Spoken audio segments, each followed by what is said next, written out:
real quick, been getting a lot of feedback from new listeners of the show. They love it. They're enjoying it. We're giving out winners. We're having fun. They want us to just briefly explain the picks again. Okay. I know we're not going to do our pick segment now, but just early in the episode, let's just address all the different code names that we have. For sure. People are like, what the fuck is Ursulita? So explain to the world what Ursulita is in the veterans minimum atmosphere. So we start with Ursulita. Ursulita is the ugliest bet on the board, but you're still going to bet it anyways because although it is ugly, there is some beauty in it. And the reason why we call it Ursulita is because of Ursula Cordero. Ugly name, beautiful girl. Great girl. Great girl, yeah. Right? So you get the best of both worlds. That's an Ursula pick right there. Yeah. You don't want it when you see the name, right? You'd be like, I can't. Yeah. I can't be with the person named Ursula. And then she walks through the door and you're like, oh. I guess I can be. I'm on board. That is Ursula. When all through high school and in college, anytime we would hook up with a girl that was not the most attractive, we'd be like, listen, bro. Every now and then, you got to play the Jaguars, right? Like, you're not always going to be Sunday Night Football against the Chiefs and Mahomes. Every now and then, you're going to play the Blake Bortles Jaguars. And Correct. That was just a way to feel better about, the not so attractive female, the not great girl that you would take home from the bar. So that's Ursula. In this economy, can be a prop or a line that just doesn't make sense, right? A couple weeks ago, which, I do need to explain this. I'm getting fucking violated because in this economy, I'm 0-4 against the spread. I'm 1-2 on anytime touchdown props. But also, I do have that plus 550 Hertz, two passing touchdowns over 200 yards. Yep. Where they were playing with his name. So in this economy, it's just like a mispriced, right? Saquon Barkley now is minus 120 to score a touchdown against the Giants. In this economy, it's a crazy line. So that's what we mean by that. Explain to the world what the toxic one is. The toxic pick is a favorite in which you cannot bet this favorite. You're either going to take the underdog in this situation or you're passing on the game. So, this is the one where it can be a little bit confusing, but it is a favorite that we do not like to the point that we will not bet it. It is toxic. It is poisonous. If anything, we're taking the underdog. Or we're just not betting at all. Like I didn't bet the toxic one last week when I went 4-1. I lost the toxic one. Look at that. Undefeated. Undefeated on the week because I didn't bet that. Exactly. Yeah. So basically, it's the fade. Don't play this is what we're saying. Correct. But we're going with the toxic one because there's always that one person in your life you should stay away from. But sometimes we don't. That's true. And that's where we get in trouble. Trust me, it's not our favorite pick of the week. It's above that. It's like, bro, Billy Walters, shout out to Bill Krakenberger, shout out to all these professional bettors. You're not swaying me off this pick. I don't give a fuck who the pros are on. You know why? Because trust me, it's 6-1, baby. 23-6-1 the last year and a half. Oh, suck it. That's how we're getting down. That's a crazy record. So trust me, when you see trust me, follow my trust me 6-1. George's trust me, you're gonna fade it, and you'd be making good money because he's 1-6 on 1-6 now, but you're on the board. I'm on a 1-game winning streak. Oh, you're only as good as the last week. Bro. I don't. You said I'm what, 1-6? In my mind, I'm 0-0 heading into the next week. Yeah. That's the way I look at it. We're on to Cincinnati. Bro. That's literally that. And our Becky. I'll explain the Becky pick. Let me ask you this. Actually, yeah. It's Becky from me. What would be your name? Margot. It's a great girl. Margot. Kind of an ugly name. Could possibly be the next Ursula one if we don't have. And by the way, I want to state this. It's either Ursula or Ursulita. We will interchange it depending on if we're feeling Hispanic at the moment. Yeah, and how we're feeling. Correct. So, but it would be Margot for me. Margot Robbie. Margot Robbie is. That's how good the pick is. Generational talent.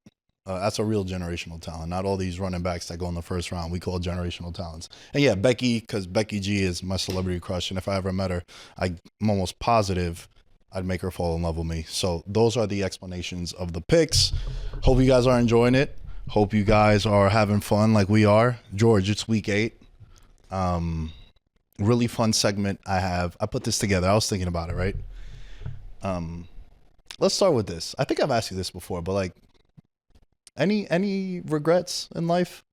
Have I asked you this before? You have asked me this. All right, so how about this? Give me like the last year. What's a regret in the last year? In the last year, a regret. Bro, I keep vaping. I can't stop vaping. How old are you, bro?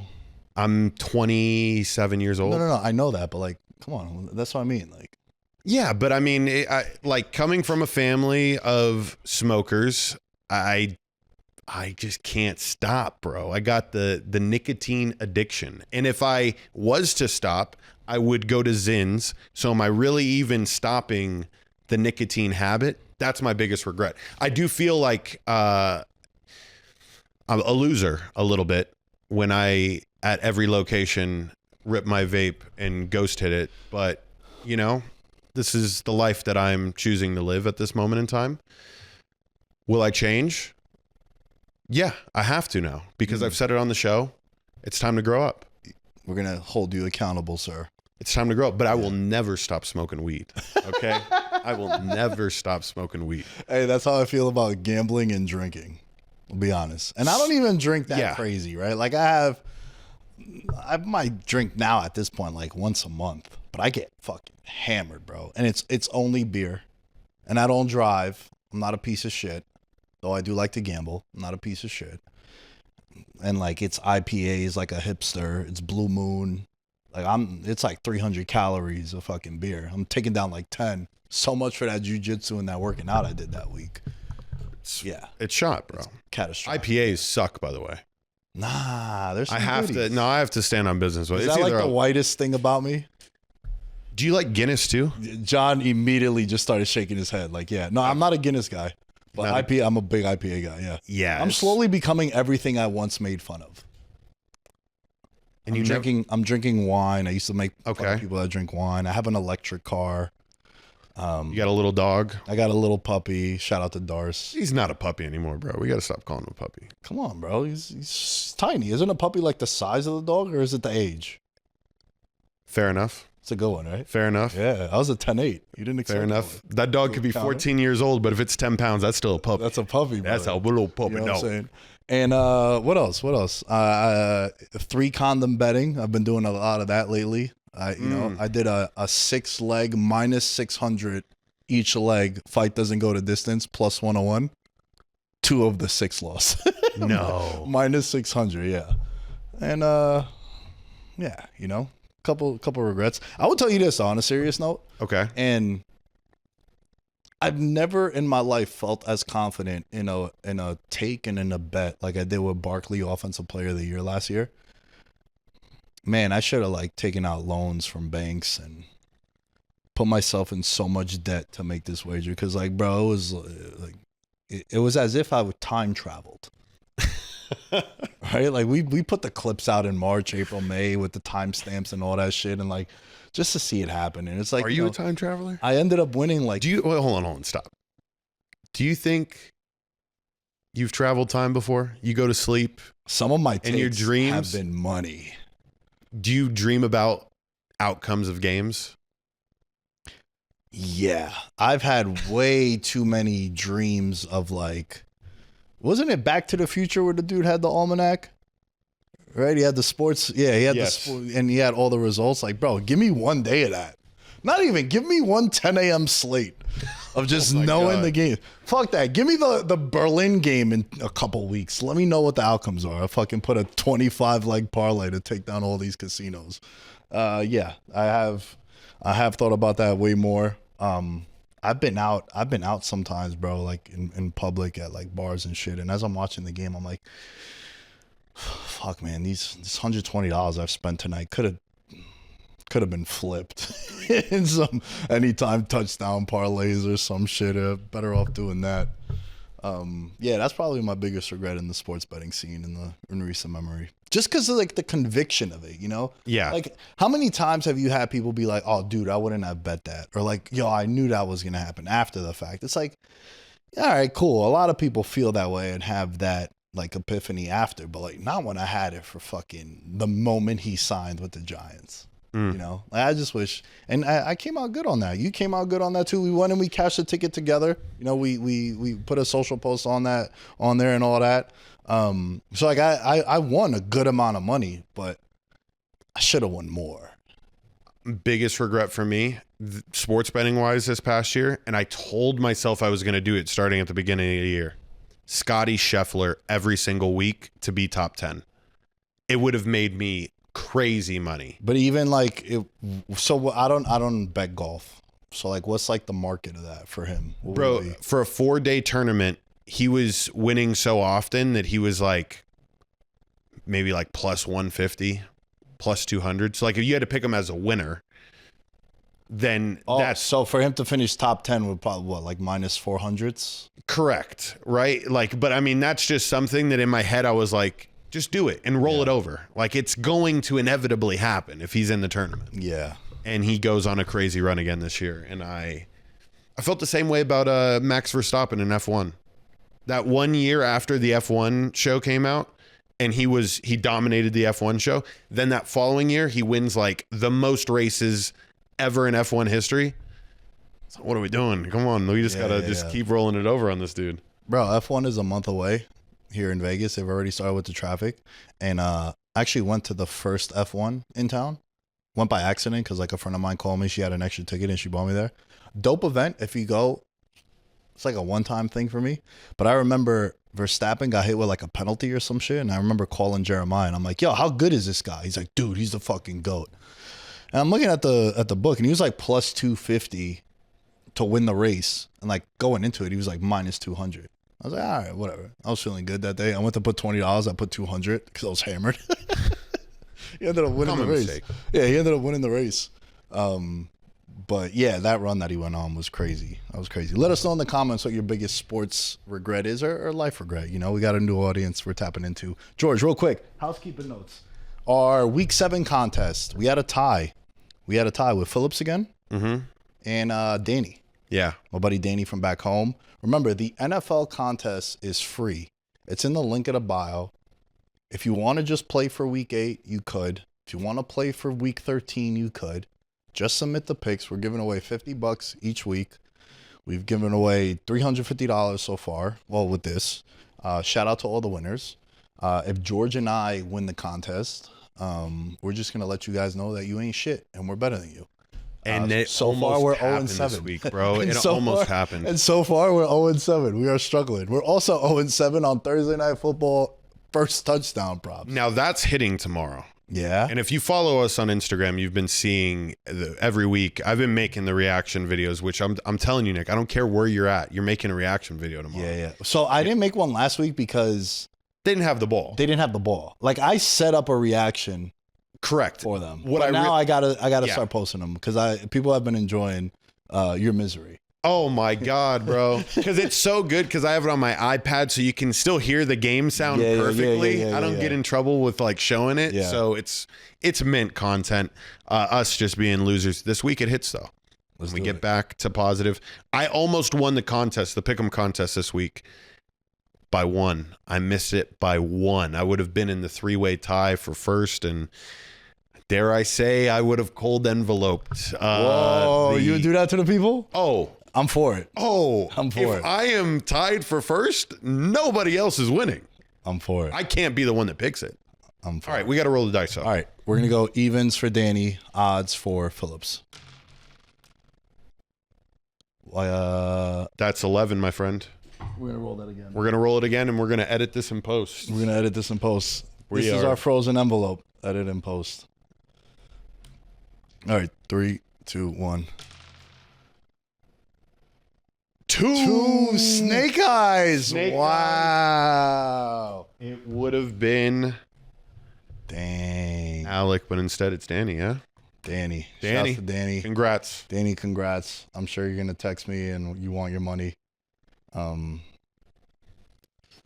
Yeah. Payment once. Send it via I just got USPS. I just got a text because so my dad hit a soccer bet Okay. today. And he goes, real quick before I go to sleep, just remember who taught you everything. That's a great text. Shout out to Pops. All right, George. Yes.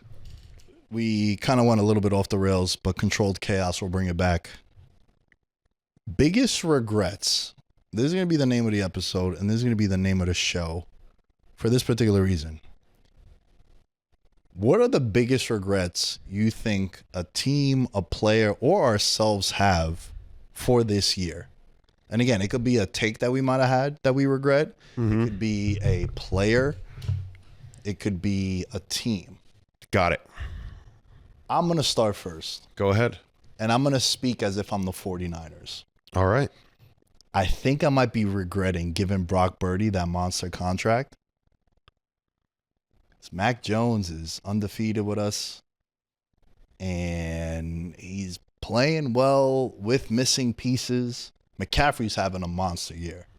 Like McCaffrey, if you took McCaffrey in your fantasy football league, you're feeling yourself right now. Greatly, because he is literally the best prototype of a fantasy football player, but you were worried about he's 28 now, 29, already being injured. The team's kind of injured already, but he's been such a focal point for them. But like, bro, Mac Jones, right? And you know what I was thinking about, George? Do you remember when he was coming out in 2021? The Niners wanted him at 3. Shanahan loved him at 3. People were betting him going to the Niners. And then a couple reports came out that they love Trey Lance. And then people started betting Trey Lance to be the Niners quarterback. Trey Lance ends up going there, gets traded 2 or 3 years later. Mac Jones goes to New England, flops over there, gets benched, then goes to the Jaguars as a backup, plays a couple of games last year. Shit, it looks like Brian Thomas Jr. fucking misses him in Jacksonville because he was balling out over there. Now he signs as a backup, and he's balling. We got to add him to the list of the Bakers, Darnolds, Daniel Jones. Mac Jones is balling right now. And if you look at the Brock Purdy contract, right, they signed him this offseason. Man, it is a lot of money, bro. 5 years, $265 million, 181 million guaranteed, $53 million a year. And then you look at Mac Jones, who comes in as your quarterback. He's been playing well. All right, the one game against the Bucs that they lost, I know I said he was undefeated, but like he's keeping them afloat. Right? He's already hit an incentive that has made him a lot of money because he's played a certain amount of snaps. But if you're Shanahan, you're the front office. Do you feel like they regret it, or am I bugging out?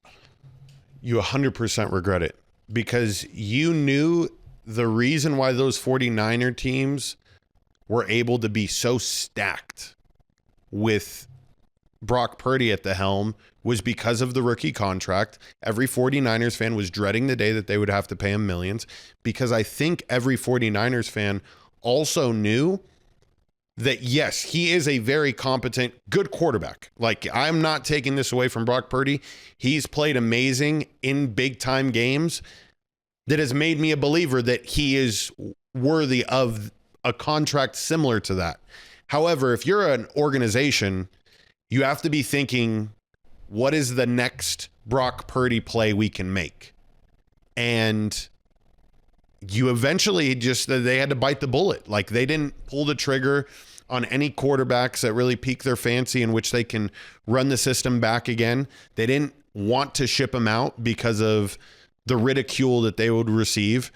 But I think the NFL now is starting to get hip to all these big time draft picks that failed at other locations that can be almost like a rookie contract level quarterback for you, and you could be competitive. Now, the crappiest thing with Mac Jones is he's got a little bit of swagger to him now. Like, once a quarterback has been fired, been traded.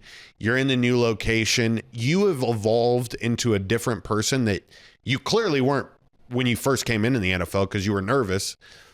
And so now Brock Purdy is in a spot, bro, that if he has a losing record with the 49ers at the end of the season when he inevitably comes back, I would be extremely worried for him in the coming years that they would probably want to get rid of him sooner rather than later. I love that take, bro. I couldn't agree with you more. Every 49ers fan was dreading this day. Oh, they hate it. And it was so cool to say, like, yo, we got like 7 players, top 5 in salary at their position. And now you have one in your quarterback, and he's hurt. Is he coming back this week? It's like they're playing that game where it could be, especially the 49ers. Yeah. Shit, they're fucking the Christian McCaffrey shit from last year was ridiculous. Yeah. And like, yo, he might, right now, it's expected for him to miss yet another game. It's up in the air. But like, I always talk about this, right? Like with the quarterbacks. Joe Flacco is the quarterback now for the Bengals, which we need him to do well. For if you guys watch the Monday show, when Burrow is 100% healthy, let me get the car keys again, bro. It's my whip. It's not debatable. Okay, I'll put it this way: what highlight plays has Brock Purdy made that stick out to you in your mind that you're like, there's no way that we can exist without him? With Joe Burrow, there's plenty that come to my mind. Lamar Jackson, plenty. Josh Allen, plenty. Yeah. So if you can't validate, and I mean, I know it's crappy to say, but like, you need a game changer. And I think Brock Purdy is a game manager. Both can be good. I would almost argue that a game manager is better than a game changer because they're more consistent. However, you knew you were going to have to shell out this money eventually, and you should have tested the market for a year with Mac Jones. Because, I mean, shit, he was available. Daniel Jones was available. Sam Darnold was available. They didn't have to pull the trigger. And so I agree with you. That's a good regret from the 49ers because it's going to hinder them from making a lot of big moves that they need to make, especially defensively now, that could help them go on a deep playoff run. What you got? If I'm the Saints, my biggest regret is drafting Tyler Shook. There is zero buzz around Saints Kingdom about Tyler starting a game anytime soon because of how perfectly average Spencer Rattler has been. Spencer Rattler, with a record of now, I believe it's 1-13 overall in his career, has Saints fans on podcasts that I've watched on YouTube saying, why would we go with Tyler when Spencer Rattler's the hot hand?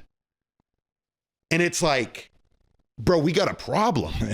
We got a legitimate problem. We drafted this kid second round. Scattaboo was drafted behind him, and I know we have Kamara, but think in the future, right? There was plenty of other options that the Saints could have made. Instead, we decided to go with a quarterback that we're not going to watch this year. And the memes that people are making of Spencer Rattler teaching Tyler Shook how to play football are hilarious. It's literally the funniest shit on the internet right now. Anything to do with the Saints football team. And can I make it even funnier? Go ahead, man. All right. Ready for this? Mm-hmm. Spencer Rattler, Brock Purdy, Trevor Lawrence, CJ Stroud, Bryce Young, Drake May. All younger than Tyler Shook. I mean, Tyler Shook is 28? 26 years old. 26. My God. Yeah, he just turned 26 in September. So happy late birthday. So he'll be 27 next year when he gets us now. He will play a little bit this year. I find it hard to believe that they're not going to at least give him a chance. However, is that going to happen before the trade deadline when we get rid of half our team anyways? Like, let me see him with Chris Olave. Let me see him with a Rashid Shaheed. Now a new Taysom Hill. fucking highest paid player on the Saints, Taysom Hill, who in 3 games has 9 carries. You're getting paid the most out of anybody on our team. You're back. I don't give a fuck if you were injured. Run the fucking ball. He's actually listed, Taysom Hill is listed on ESPN, which I know they're not 100% accurate all the time, but on the depth chart, Taysom Hill's second.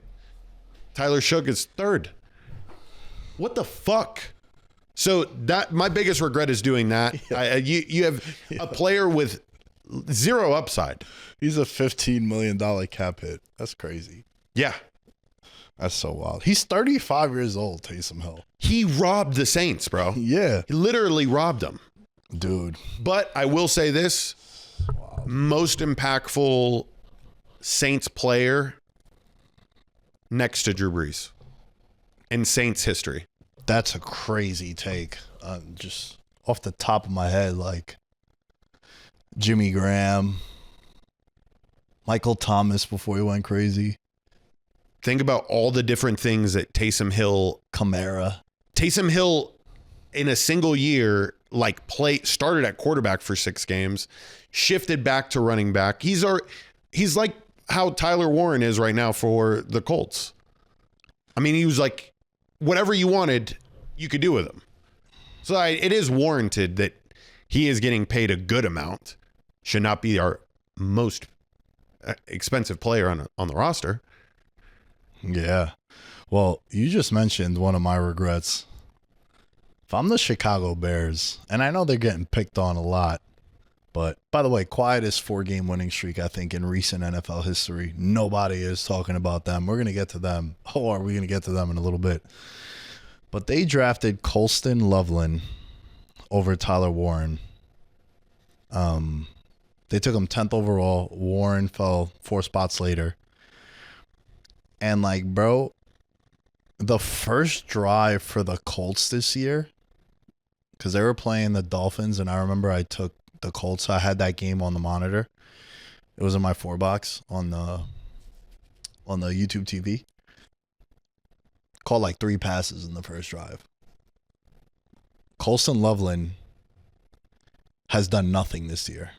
Yeah. Like he's been a non-factor. He has 8 catches for 78 yards. I feel like Tyler Warren has done that 4 times this year. Like, he's just making so many plays. Talk about a Swiss Army knife, like you mentioned with Taysom Hill. He scored against the Chargers on a running back direct snap a couple weeks before. He's like everywhere. And he could block, and he could catch, route running. And like, bro, it was crazy because I don't watch too much college football. Everyone knows this. But like, I remember watching Penn State, and I was like, who the fuck is that guy on the defense? Abdul Carter. And I was like, yo, this tight end is like nice with it. Balling, bro. Nice with it. And then you look at it, you're like, how did he fall? Right? Like, I know we make fun of Scattaboo for being a white running back, runs like 4.7. But like, if you watch them in college, and the pack isn't right. They're in the pack. Or they're in the Big 12. Big 12. Yeah. He was balling, making plays. Sure. So how do these guys like drop? And how do you look at someone else? Sometimes like the measurables and shit, it's just so weird to me. It's like, oh, this guy is 6'5", 4.3 40, but it's like, all right, this other guy's 5'11", runs a 4.6 40, but how come no one could catch him? So hear me out on this reasoning. Why I think this is an issue for the Bears moving forward too. It's like, this is the first year, Ben Johnson. First year for Kellen Moore in my situation. This is who you picked, bro? Like second or like this is what I have to look forward to, is that, you miss the mark on a player. Now, I think Ben Johnson was looking for somebody that wasn't going to warrant the ball as much as Tyler Warren. I think Tyler Warren coming out of college, not saying that Colston Loveland wasn't a primary target for Michigan, but like Tyler Warren was, you get this guy the ball in every different way possible. And I think Ben Johnson was probably like, I got a different game plan. We're gonna run the football pretty effectively, and I need somebody that can block a little bit better, because he is bigger. Loveland is a bigger tight end. Yeah, he's than 6'6". Yeah. So maybe it was that schematically why he wanted to do that. But it's something to pay attention to, bro, because regardless if that was the reasoning or not, you still chose the wrong tight end. Let's be real. Like, Tyler Warren would have been a great piece on this Bears team after what we've seen. Bro, right now, is he not like a top 3 tight end already? Easily. This is how we felt about Brock Bowers last year. Yeah. Except he's on a good team. Legit. Mm-hmm. It's a pick that, to your point, that's a hell of a take. I love that about how this is what you're going to be bringing to the table if you're drafting. Like, you're going to make this kind of mistake. You know, like Tyler Warren, I'm trying to think, you know, off the top of my head, like how many elite tight ends there are. You know, there's a running joke in my fantasy league where for years we played with no tight end slot. Just because they blocked. Or there was like 3. It was like Kittle, Kelsey, and that's it for the longest time. Where like you could put him in your lineup and you're like, all right, this guy's going to ball out. We need a legacy game, 4 points. Yeah, 4 points. We need a legacy game of 7.6. And now you look at it like, bro, I've been running Mark Andrews, Theo Johnson, Kyle Pitts, and every time I start someone, now I got Gatson, who I do like for the Chargers. I think he's a baller.